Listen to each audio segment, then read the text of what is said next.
பிஸ்மில்லா ரஹ்மான் ரஹீம். அஸ்ஸலாமு அலைக்கும் ரஹ்மத்துல்லாஹி வபரகாத்து. அல்லாஹும்ம ஸல்லி வஸல்லிம் அலா முஹம்மத்.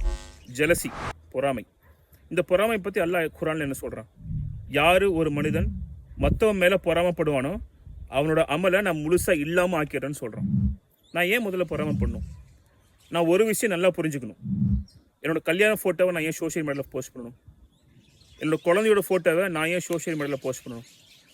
இப்போ நான் ஏதோ நல்ல ரெஸ்டாரண்ட்டுக்கு போய் சாப்பிட்றேன், அதை ஃபோட்டோ எடுத்து நான் ஏன் எல்லாத்துக்கும் ஷேர் பண்ணணும்?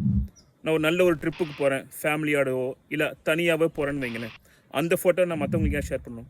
நம்ம யாருக்கு ஷேர் பண்ணுவோம்? ஃப்ரெண்டுக்கு ஷேர் பண்ணுவோம், சோஷியல் மீடியாவில் போடுவோம், சொந்தக்காரங்களுக்கு கொடுப்போம். ஒன்று மட்டும் நம்ம எல்லாமே புரிஞ்சுக்கணும். நம்ம யார் யாருக்கு இந்த ஃபோட்டோவை ஷேர் பண்ணுறோமோ அதில் சில மக்கள் மட்டும்தான், 0.01% மக்கள் மட்டும்தான் எனக்காக முழுசாக சந்தோஷப்படுறவங்க நான் செய்கிற விஷயத்தை பார்த்து. ஆனால் அதே ஃபோட்டோவை பார்த்து இதே மக்கள் 99.99% மக்கள் அதை பார்த்து பொறாமப்படுவாங்களே தவிர சந்தோஷப்பட மாட்டாங்க. அவங்க அழகான கமெண்ட்ஸு சொன்னாலும் உள்ளத்தில் பொறாமைகளை தான் இருப்பாங்க. ஸோ அதுக்கு நான் காரணமாக இருக்கக்கூடாது. என்னோடய லைஃப்பை நான் முழுசாக ப்ரைவேட்டாக வச்சுக்கணும்.